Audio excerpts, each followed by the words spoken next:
Hare Krishna welcome to Bhagavad Gita class 15 part 4। तो अॼु असीं होपफुली कर्मा खे कंक्लूड कंदासीं। त continuing from the last class हाणे असीं उन पॉइंट ते अचूं था कि असांखे सम्झणो आहे कि जेके गुड ऐं बैड कर्मा आहिनि हिक ॿिए खे कैंसिल कोन कंदा आहिनि। कि माण्हू सोचंदा आहिनि कि अगरि मूंखे पाप थी वियो आहे, हाणे मां ही दान धर्म कंदसि त कैंसिल थी वेंदो उनजो पाप। न, ईअं कोन थींदो आहे। ॿिन्ही जा सेपरेट रिज़ल्ट्स ईंदा आहिनि। अगरि मां चीटिंग करां थी त मूंखे उन लाइ भोगणो पवंदो, ऐं अगरि मां दान धर्म करां थी त उन लाइ मूंखे इंजॉयमेंट ईंदी। असीं हुननि खे कैंसिल नथा करे सघूं। अकाउंट्स जेके ही अकाउंट्स थींदा आहिनि इहे सेपरेटली मेंटेन थींदा आहिनि कंहिंसां कंहिंखां बाय परमात्मा। ऐं जेके विटनेसिस प्रकृति में आहिनि उहे सभु ॾिसनि वेठा असीं जेको कर्म करूं पिया, नोट कनि वेठा, ऐं हर कर्म जी असांखे धारा अकाउंट ठहियो वेंदो आहे। Karmas don't cancel each other, माना the bad and the good karmas don't cancel each other. त केरु सॼी ज़िंदगी पाप करे ऐं पोइ लास्ट में सोचे हाणे मां एतिरो दान धर्म करां, एतिरो पुण्य जा कर्म करां जो मुंहिंजो हू सभिनी जो मूंखे भुगतणो न पए, त ईअं कोन थींदो आहे। ॿिन्ही जो धार धार रिज़ल्ट ईंदो आहे। ऐं वरी ॿी ॻाल्हि बि असांखे ध्यानु में रखणी आहे कि जेके गुड ऐं बैड कर्म ॿई बाइंडिंग आहिनि। ईअं न कि मूं ख़राबु कर्म कया त मां कर्म बंधन में हूंदसि, पर मूं सुठा कर्म कया त मूंखे मुंहिंजे मथां को कर्म बंधन कोन थींदो। न, ईअं कोन थींदो आहे। छोकी लाइ हिननि जो ॾिसो, अगरि असीं सुठो कर्म करूं था या ख़राबु कर्म करूं था, उनजो फ्रूट जेको आहे या जेको उनजो रिएक्शन आहे उन्हनि कर्मनि जो, असांखे उहो भुगतण लाइ असांखे बर्थ त वठणी पवंदी न, ॼमिणो त पवंदो न। बिकॉज ॼमंदासीं तॾहिं न असीं सुठनि कर्मनि जी इंजॉयमेंट करे सघंदासीं या ख़राबु कर्मनि जी सफरिंग वठी सघंदासीं। त उन लाइ असांखे ॼमिणो त पवंदो ई न। त हिते न त या त हिते या त पोइ स्वर्ग लोकनि में, उते बि अगरि इंजॉय करिणो आहे, ॾाढा सुठा पुण्य कया आहिनि ऐं ॾाढो इंजॉयमेंट नसीब में हाणे लिखियलु आहे, त उन लाइ असांखे स्वर्ग लोक में बर्थ मिलंदी। उते असीं सुठी तरह सां इंजॉय कंदासीं जेसि ताईं असांजो अकाउंट क्लियर नथो थी वञे। ऐं जीअं ई हू अकाउंट असांजो क्लियर थो थी वञे त वापसि असांखे हिन धरती ते मोकिलियो वेंदो, हाणे वरी ॿियो जन्म वठण लाइ। त ईअं हलंदो रहंदो आहे चक्कर। पोइ उच्च लोक में वञूं या निच लोक में वञूं या पृथ्वी ते हुजूं, पर इहो चक्कर असांजो हलंदो ई रहंदो आहे। असांखे बॉडी मिलंदी रहंदी, पोइ सुठा कर्म करूं या ख़राबु कर्म करूं।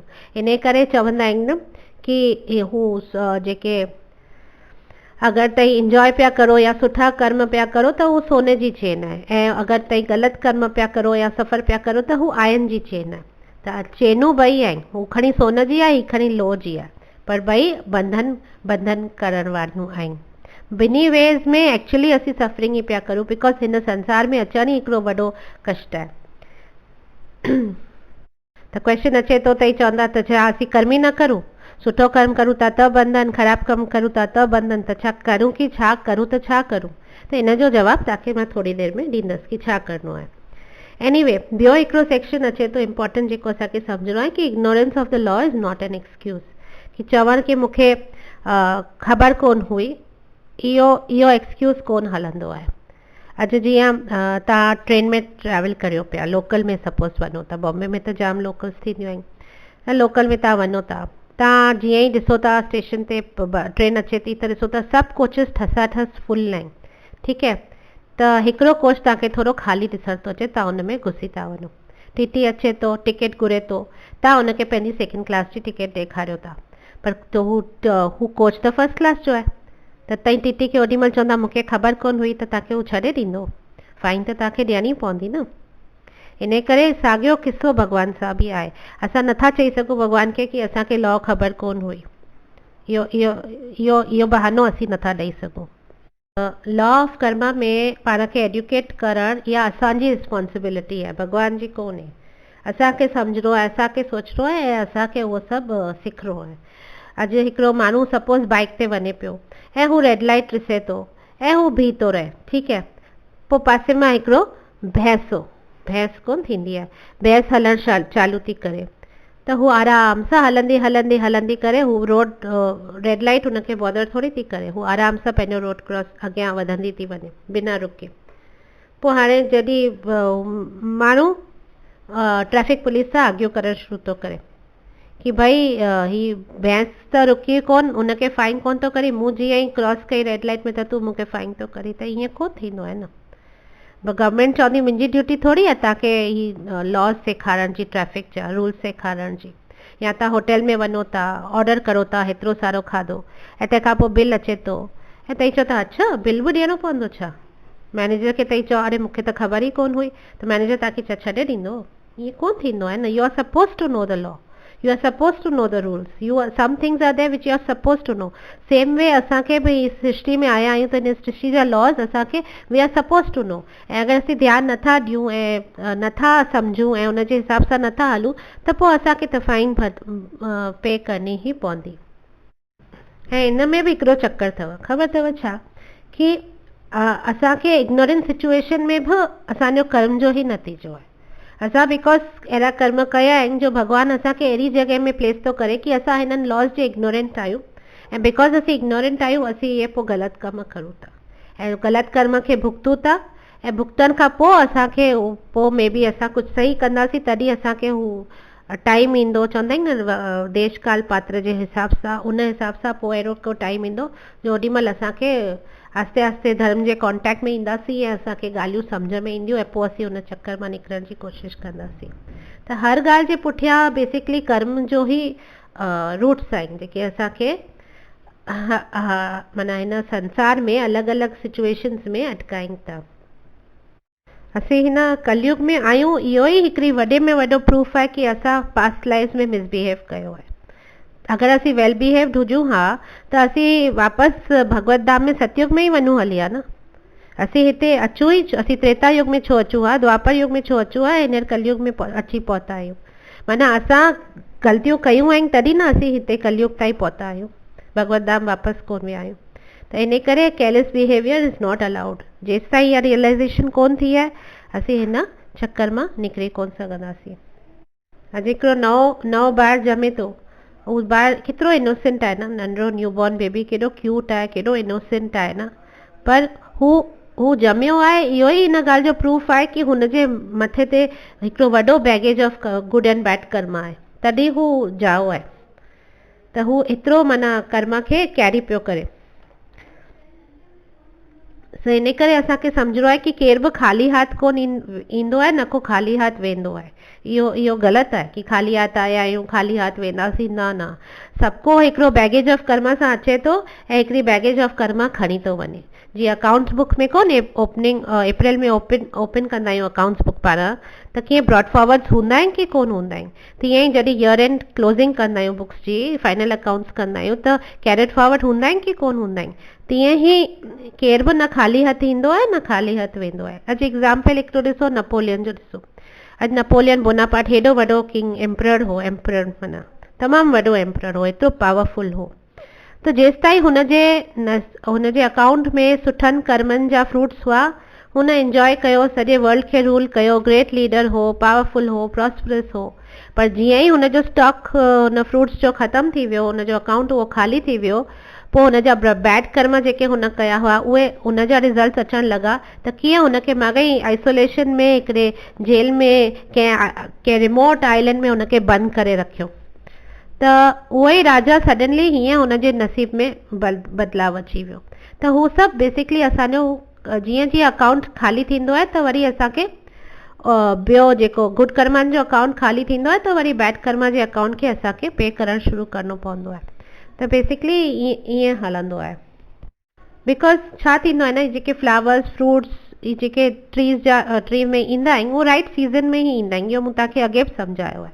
तीअं ई इंसाननि में बि ईअं ई थींदो आहे। रिएक्शन लोडेड आहिनि पर उहो मैनिफेस्ट थींदा अप्रोप्रिएट टाइम जॾहिं हूंदो। बिकॉज के सीड्स खे लॉन्ग टाइम लॻंदो आहे फ्रैक्टिफाई थियण लाइ। जीअं अंब जे वण खे 4-5 साल लॻंदा आहिनि, जैक फ्रूट जे वण खे 8 साल लॻंदा आहिनि, चांवर त 4 महीने में ई अची वेंदा आहिनि। त कुझु जल्दी ईंदा आहिनि, कुझु देरि सां ईंदा आहिनि।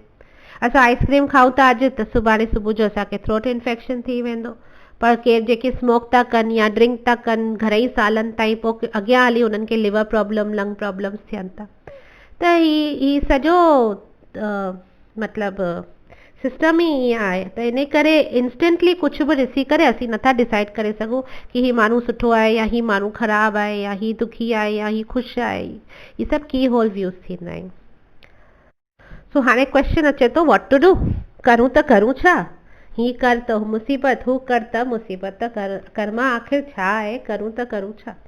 त स्क्रिप्चर्स जे हिसाब सां एक्चुअली 3 टाइप्स ऑफ कर्मा थींदा आहिनि, पर पहिरीं असीं 2 खणूं था। हिकिड़ो थींदो आहे कर्मा, हिकिड़ो थींदो आहे विकर्मा। कर्मा थींदो आहे जेको मतिलबु असां जेको शास्त्रनि जे अनुसार जेके बि डायरेक्शन्स जे अनुसार कर्म कार्य कया वेंदा आहिनि उनखे कर्मा चइबो आहे।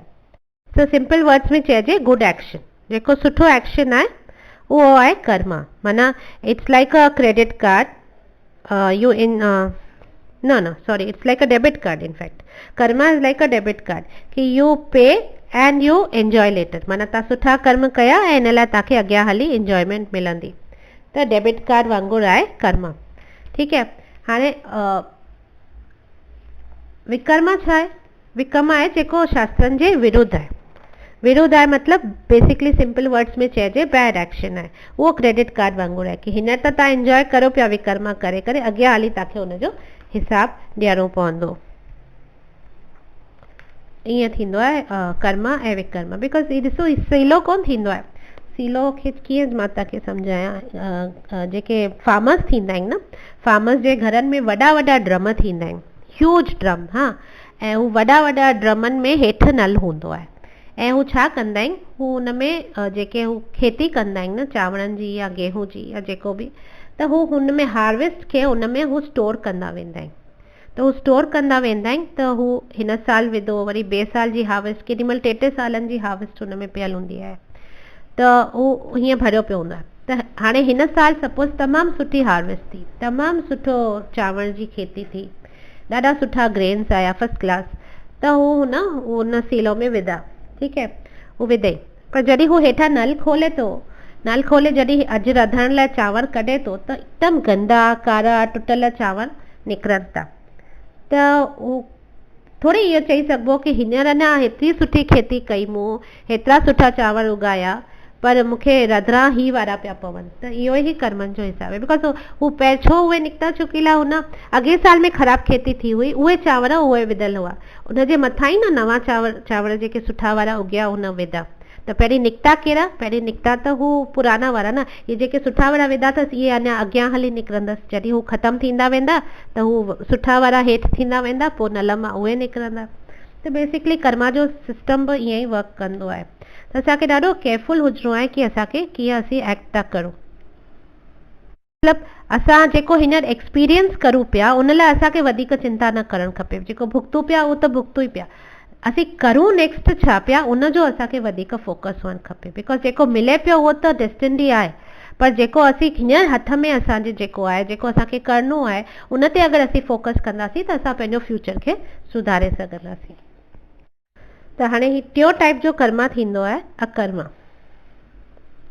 अकर्मा ई आहे जेको असीं हेल्प कंदो असांखे पंहिंजे पुराननि कर्मनि जे रिज़ल्ट्स खे ओवरकम करण लाइ। ऐं उहो छा थींदो आहे? उहो कर्म थींदो आहे जंहिंजे लाइ असांखे को रिएक्शन कोन मिलंदो आहे। अकर्मा अहिड़े तरीक़े जो कर्म थींदो आहे जंहिंजे करे असांखे को बि रिएक्शन कोन मिलंदो। रूल ॾिठोसीं न, for every action there is an equal and opposite reaction. पर अकर्मा अहिड़ो एक्शन आहे जंहिंजे लाइ there is no reaction, zero reaction. That is called akarma. In fact it is not considered as karma at all. माना उनखे तव्हां कर्म जे कैटेगरी में खणी ई नथा सघो। सभु कुझु त उहो ई कंदा जेको तव्हां अॼु करियो पिया, पर हुनजो तव्हांखे कुझु बि कर्म कोन लॻंदो, उहो थींदो आहे अकर्मा। संस्कृत में अ जो मतिलबु थींदो आहे नेगेटिव। कुझु बि नेगेटिव वे में चवणो हूंदो आहे त उनखे अ करे छॾिबो आहे, उन अखर जे अॻियां अ लॻाए छॾिबो आहे। सो अकर्मा जो मतिलबु आहे, कर्मा खां पहिरीं अ अचे थो न, त अकर्मा जो मतिलबु आहे कि नो एक्शन, को बि एक्शन न। पर इन जो इहो मतिलबु कोन्हे कि असांखे खाइणो ऐं सुम्हणो ऐं वेहणो आहे बसि। इहो तमोगुण थींदो आहे, इहो बैड रिज़ल्ट आणंदो आहे। अगरि असीं कुझु नथा करियो त इहो तमोगुनी बिहेवियर थींदो आहे जंहिंजे लाइ तव्हांखे बि रिज़ल्ट भुगतणो पवंदो।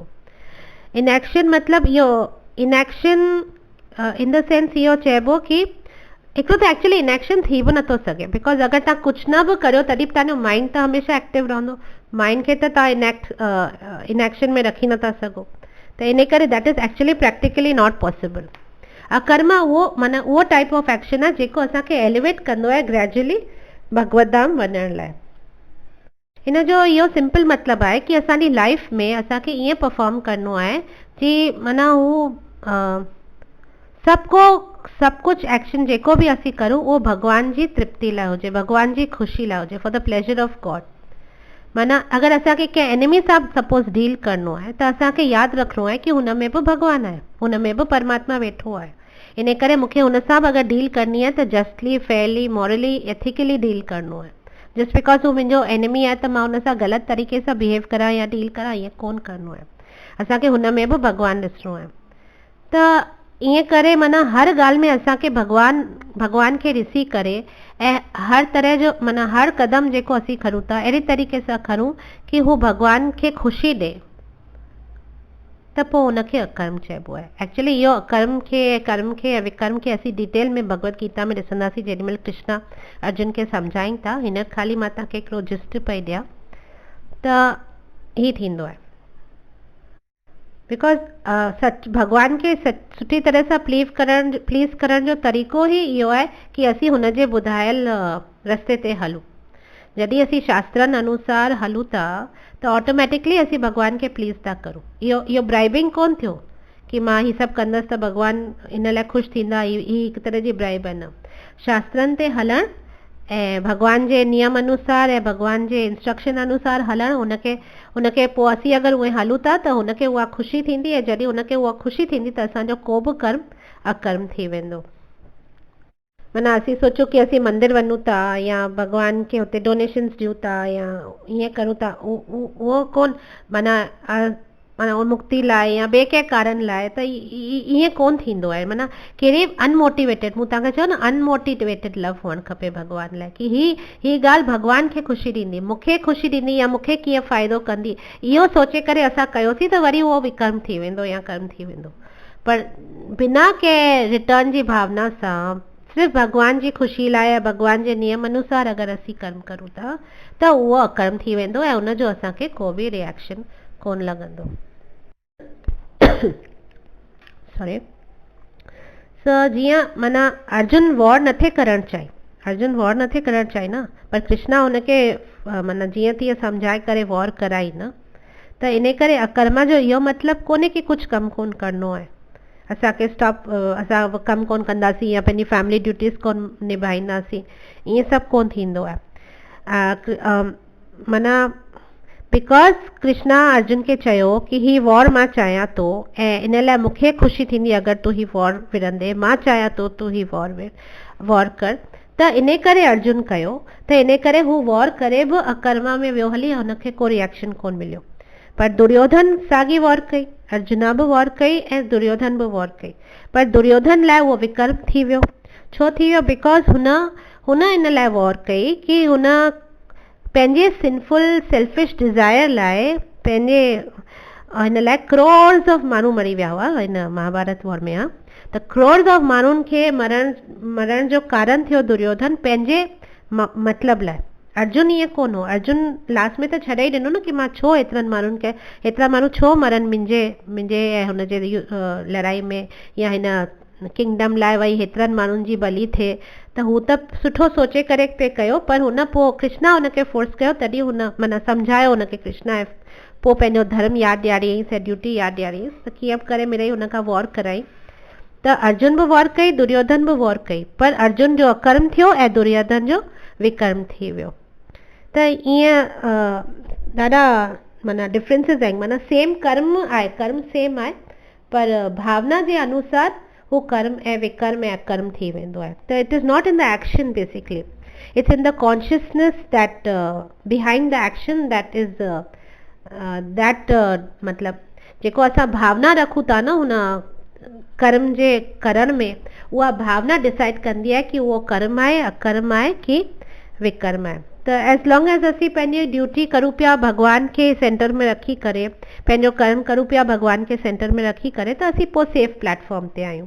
असीं पोइ अकर्मा जे प्लेटफॉर्म ते आहियूं। असांजे मथां को बि नओं कर्म बंधन माना कर्म चढ़ंदो ई कोन त बंधन थींदो ई कोन। त हाणे असांखे सम्झणो आहे कि असांखे फोकस करिणो आहे पंहिंजे एक्शन्स ते, पंहिंजे कर्मनि ते अॻियां वधण लाइ। रिएक्शन्स असां लाइ इम्पॉर्टेंट कोन्हनि। जॾहिं बिकॉज़ रिएक्शन जॾहिं ईंदो आहे असांजे पास्ट कर्मनि जो असांजे मथां रिएक्शन ईंदो आहे त उन रिएक्शन ते अगरि असीं रिएक्ट करूं था त वरी नओं कर्म बंधन थो ठही वञे न। रिएक्शन टू रिएक्शन हैपन थींदो ई बिकॉज़ असीं टे गुणनि जे कंट्रोल में आहियूं न। त असां में सतोगुण, तमोगुण, रजोगुण अलॻि अलॻि डिग्रीज़ में हूंदो आहे त पोइ उहो असांखे फोर्स कंदा आहिनि रिएक्ट करण लाइ स्पॉन्टेनियसली। अॼु पुराने कर्मनि जे अनुसार अगरि असांखे कुझु हींअर थिए थो त उन ते असीं रिएक्ट कीअं कर, उहो रिएक्शन थियो न, त उन रिएक्शन ते असीं जीअं रिएक्ट करूं था उहो गुण असांखां कराईंदा आहिनि। पर असांखे इमिजिएटली अगरि असांखे शास्त्रिक नॉलेज हूंदी, भगवत गीता जो ज्ञान हूंदो त असीं ऑटोमेटिकली पॉज़ कंदासीं। असीं हिकदमि स्पॉन्टेनियसली रिएक्ट कोन कंदासीं, उहो पॉज़ बटन असीं दबाईंदासीं।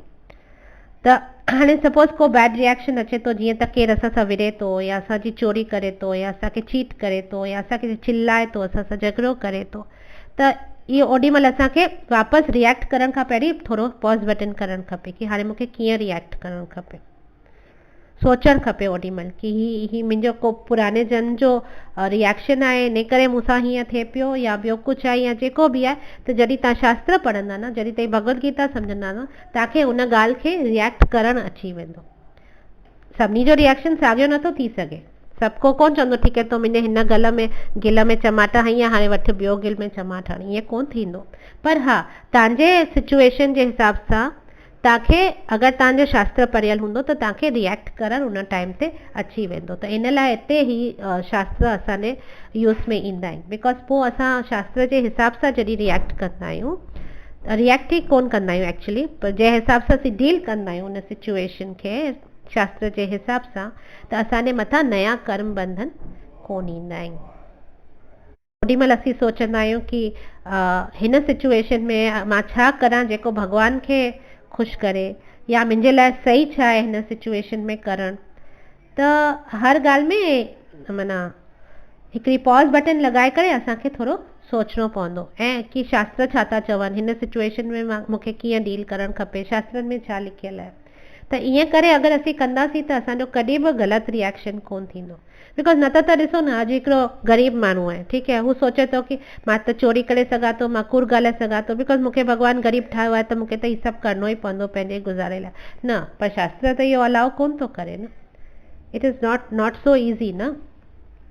त इन करे चवंदा आहिनि कि भगवत गीता खे वरी वरी पढ़िजे। बिकॉज़ जॾहिं ताईं रीड कंदा ऐं रीड कंदा ऐं रीड कंदा त उन में छा जेके जारा असांजे दिमाग़ में आहिनि न, उहो जारानि जी सफ़ाई थी वेंदी। त जॾहिं हू जारा जी सफ़ाई थी वेंदी, करोड़नि जन्मनि खां हू दिमाग़ ते जेके जारा पियल आहिनि न, त उहो बुद्धि सॼी उन में मुंदी पई आहे। त जॾहिं असीं भगवत गीता बार बार पढ़ंदासीं, सम्झंदासीं त असांखे हू जारा हटी वेंदा न, त असीं थोरो क्लियरली सोचे सघंदासीं। ऐं जॾहिं असीं क्लियरली सोचे सघंदासीं, असांखे ॾिसणु ईंदो कि कहिड़ो ग़लति एक्शन आहे ऐं कहिड़ो सही एक्शन आहे। त इन करे भगवत गीता असांजी लाइफ खे तमामु ईज़ी करे छॾंदी असां लाइ। बिकॉज़ रिएक्शन त असीं ॾियूं ई पिया न, एक्शन बि करूं पिया प्लस असीं रिएक्शन्स बि ॾियूं पिया। हर पल असीं कुझु न कुझु करूं ई पिया। त उहो कीअं कजे, छा सही आहे छा ग़लति आहे, उहो डिसीशन खणणु असां लाइ तमामु ईज़ी थी वेंदो अगरि असांखे भगवत गीता जो ज्ञान हूंदो त। ऐं इन्वेस्टमेंट छा आहे भगवत गीता जी? बसि थोरो टाइम, पहिरीं त थोरो पैसो हुन किताब खे वठण लाइ, ऐं हिकिड़ी Bhagavad Gita. It's so cheap. असीं हेॾनि ॻाल्हियुनि ते हेतिरा ख़र्च करूं था, पर हिकिड़ी भगवत गीता वठण महिल हेतिरो सोचूं था। या जिन वटि आहे बि त उहो उनखे बसि भॻवान में मंदर में हिकिड़ो रखी करे उनजी रुगो आरती वेठा कनि। न, उनखे वठिणो आहे ऐं खोलणो आहे ऐं पढ़णो आहे, उनखे टाइम ॾियणो आहे। त हीअ मेन टाइम जी एक्चुअली मॉनिटरी इन्वेस्टमेंट एतिरी कोन्हे जेतिरी टाइम जी इन्वेस्टमेंट आहे। थोरो टाइम अगरि असां भगवत गीता खे ॾियूं था, पढ़ूं था, सम्झूं था, त उहो असांखे हमेशह हिन लाइफ में ख़ुशि रखंदी ऐं असांखे ग़लति कर्मनि खां परे रखंदी ऐं असांखे राइट मोटिवेशन ॾींदी कि असीं भॻवान खे कीअं प्लीज़ करे सघूं, ऐं असांखे हर तरह सां बेसिकली हेल्प कंदी। ऐं एक्चुअली जॾहिं ताईं भगवत गीता खे पढ़णु ऐं सम्झणु शुरू कंदा न त हर दफ़े तव्हां हुन किताब खे जॾहिं ताईं सिर्फ़ु हथु बि लाहींदा न तव्हांखे एतिरी ख़ुशी थींदी ऐं एतिरी सुख ऐं शांती जो अनुभव थींदो जेको तव्हां एक्सपीरियंस करे सघो था, जेको जीअं जीअं तव्हां भगवत गीता खे सम्झंदा त सिर्फ़ु पोइ हथु हिकु दफ़ो तव्हांखे अची वेंदो हुन सां कनेक्शन त तव्हांजे लाइ हू सभु कुझु थी वेंदी ऐं तव्हांखे बसि हुनखे मात्र हथु लाइण सां ई तव्हांखे उहो हिकिड़ी सिक्योर फीलिंग अची वेंदी। त इहो ई सभु कर्म आहे।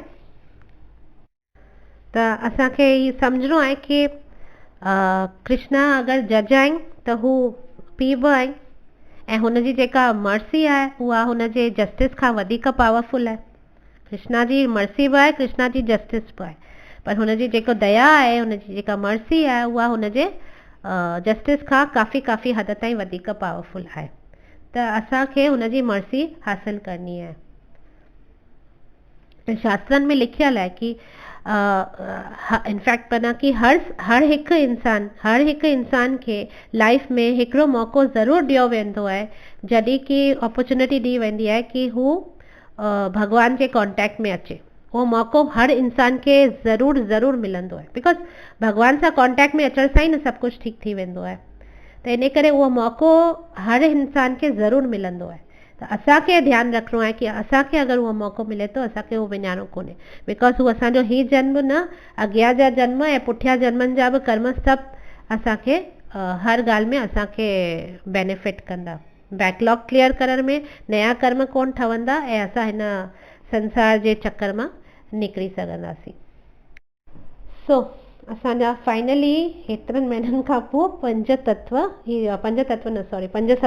Subject matters of Bhagavad Gita अॼु फिनिश थिया। ही सभु समरी हुई, भगवत गीता में डिटेल में ईंदो पर भगवत गीता में मां वधीक डिटेल में कोन कंदसि बिकॉज हींअर मूं तव्हांखे सॼा बेसिक कॉन्सेप्ट सम्झाए छॾिया आहिनि। त हर श्लोक में घुमी फिरी करे इहे ॻाल्हियूं पयूं ईंदियूं पर तव्हांखे ही अगरि बेसिक कॉन्सेप्ट क्लियर हूंदा त तव्हां ईज़िली हर श्लोक खे कैच करे सघंदा ऐं असीं स्मूथली सॼो भगवत गीता तकरीबो करे सघंदासीं। त फाइनली मां तव्हांखे हिकिड़ो क्लियर पिक्चर ॾेई थी छॾां हिन जे बिकॉज हेतिरा क्लासनि खां असीं करूं पिया त तव्हांखे मे बि ॻाल्हियूं विसरी वियूं हूंदियूं बिकॉज हिननि ॻाल्हियुनि खे त वरी पढ़णो पवंदो आहे, वरी ॿुधणो पवंदो आहे तॾहिं दिमाग़ में वेंदियूं आहिनि। त हिन 5 ई सब्जेक्ट मैटर्स जो जेको असां हेतिरा क्लासिस कवर कया आहिनि उनजो मां तव्हांखे हिकिड़ो 2 मिंट में सॼी समरी ॾेई थी छॾां। माना कोन हुनजो निचोड़ करे तव्हांखे ॿुधायां थी कि असांखे जेके भगवत गीता जा 5 सब्जेक्ट मैटर्स आहिनि जीव, ईश्वर, प्रकृति, कर्म ऐं काल। त इहो कीअं आहे, तव्हां कीअं यादि रखी सघो था कि सभिनी खां पहिरियों क्वेश्चन मां केरु आहियां बिकॉज हर कोई कीअं इहो ईज़ी आहे यादि रखणु छो कि लाइ पहिरीं हर को पाण में ई इंट्रस्टेड आहे। एक्चुअली सोचिजे त हर को इंसान सिर्फ़ु ऐं सिर्फ़ु पाण में ई इंट्रस्ट आहे। त सभिनी खां पहिरीं क्वेश्चन अचे थो कि मां केरु आहियां, जीव आहियां। तो that is the first subject matter of Bhagavad Gita. मां किथे आहियां, सेकेंड क्वेश्चन। अगरि मां केरु आहियां, मां जीव आहियां, मां किथे आहियां माना मां पृथ्वी ते आहियां।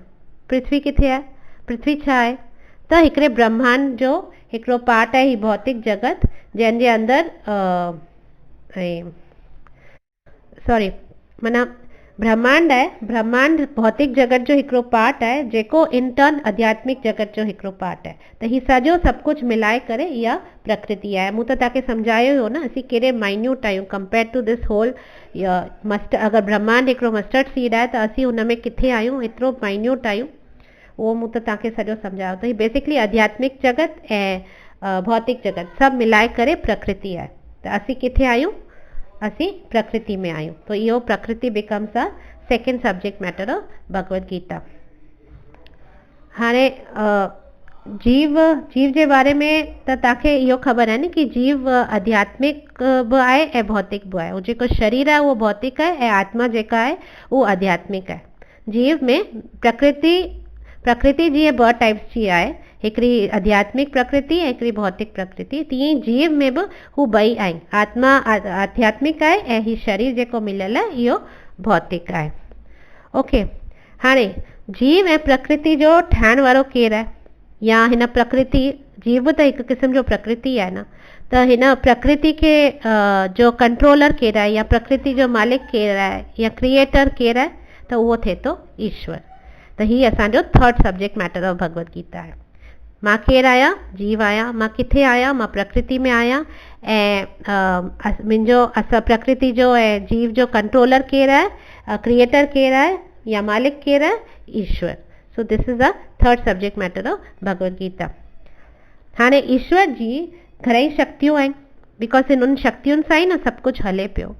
त आध्यात्मिक शक्ति आहे, भौतिक शक्ति आहे, योग माया आहे, महामाया आहे ऐं काल आहे।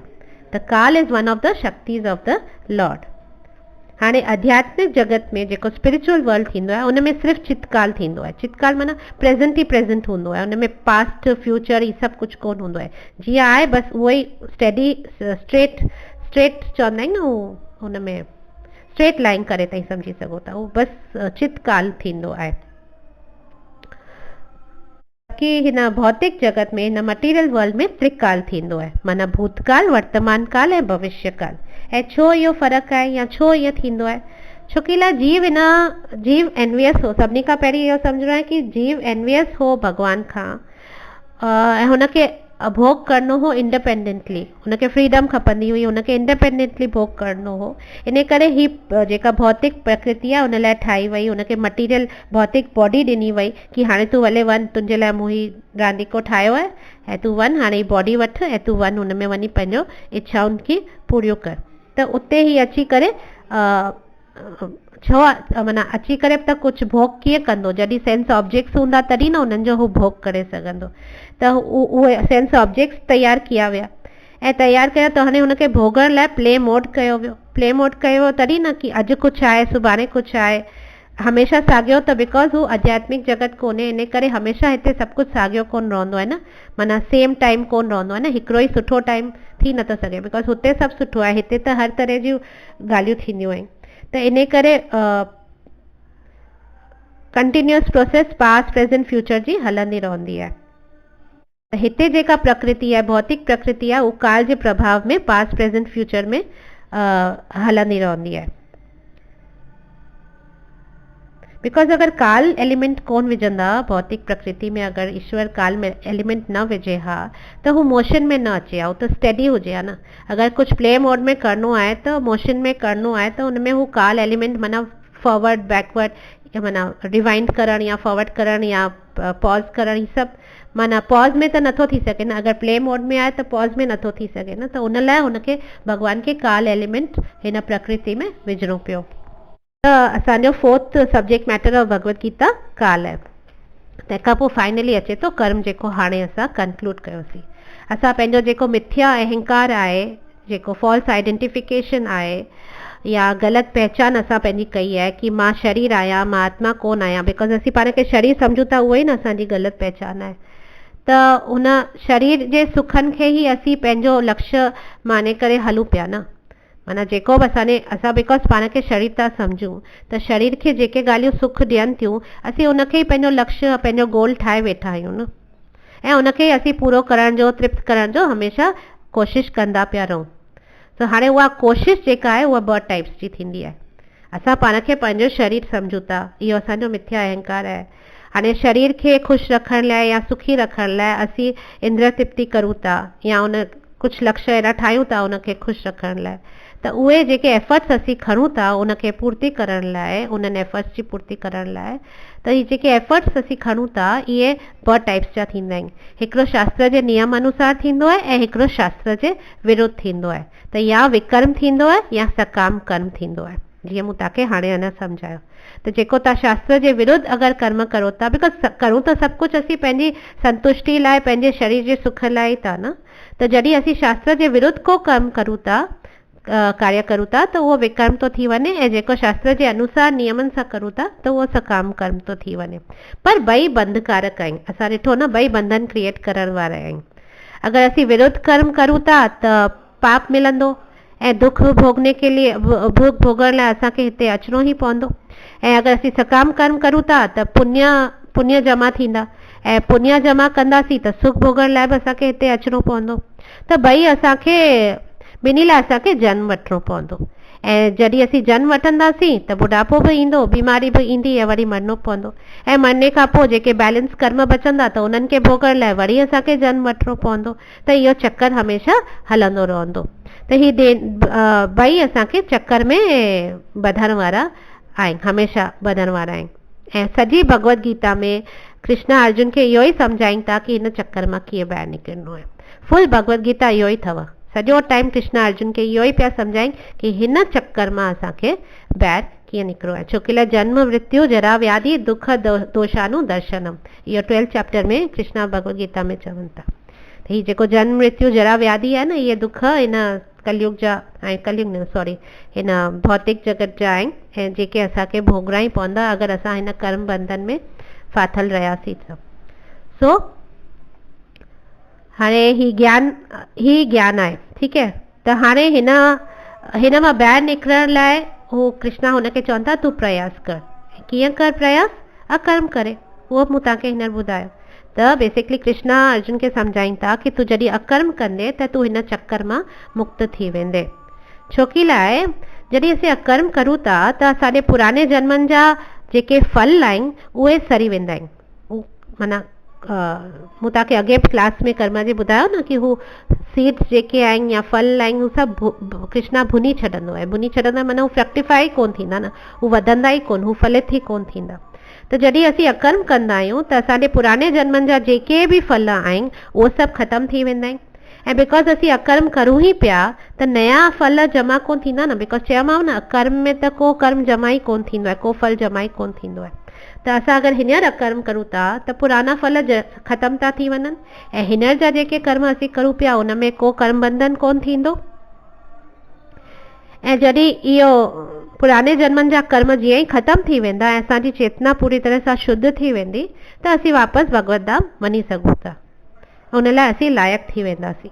न त असीं हिन संसार में वापसि पिया ईंदासीं हिन 84 लख योनियुनि में पिया भटकंदासीं। त इन करे कर्म जीअं मूं तव्हांखे चयो न हू 4 त फिक्स्ड आहिनि। कर्म ई हिकिड़ो आहे जेको असीं मटाए सघूं था, जेको कृष्णा जंहिंजी डोर असांखे असांजे हथ में ॾिनी आहे कि तव्हां डिसाइड करो तव्हांखे छा करिणो आहे। अर्जुन खे बि ईअं ई था कनि, सॼी भगवत गीता में हर तरह जा रस्ता ॿुधाए करे पहिरीं त अर्जुन एतिरो कंफ्यूज़ थो थी वञे कि मां करां त करां छा, पर सभु रस्ता हुनखे ॿुधाए करे सभु कुझु ॿुधाए करे लास्ट में अर्जुन खे चवनि था तोखे हाणे जेको खपे जीअं तूं चई उहे मां करां। त लास्ट में चॉइस अर्जुन खे वापसि ॾेई था छॾनि। त तीअं ई असांखे बि भॻवानु चॉइस ॾिनी आहे कि असांखे छा करिणो आहे। सो मैं कौन हूँ? जीव। मैं कहाँ पे हूँ? प्रकृति में। मालिक कौन है? ईश्वर। ऐं ईश्वर जी शक्ति आहे काल, जंहिंजे प्रभाव में प्रकृति हले पई ऐं जीव पंहिंजा कर्म करे पियो। राइट। सो हिते ख़तमु थियो असांजो subject matters of Bhagavad Gita. हाणे नेक्स्ट क्लास खां असीं I think Gita proper Gita शुरू कंदासीं। गीता मतिलबु गीता इन द सेंस कि गीता शुरू करण खां पहिरीं गीता महात्म्य करणो पवंदो आहे, विच इज़ वेरी इंपॉर्टेंट। आदि शंकराचार्य जा श्लोक्स आहिनि कुझु, उहे ज़रूरु करे पोइ ई भगवत गीता एक्चुअली शुरू करणु खपे श्लोक बाय श्लोक। त पहिरीं असीं थोरो गीता महात्म्य करे ऐं तंहिंखां पोइ असीं प्रॉपर भगवत गीता शुरू कंदासीं। So thank U very much. Hare Krishna.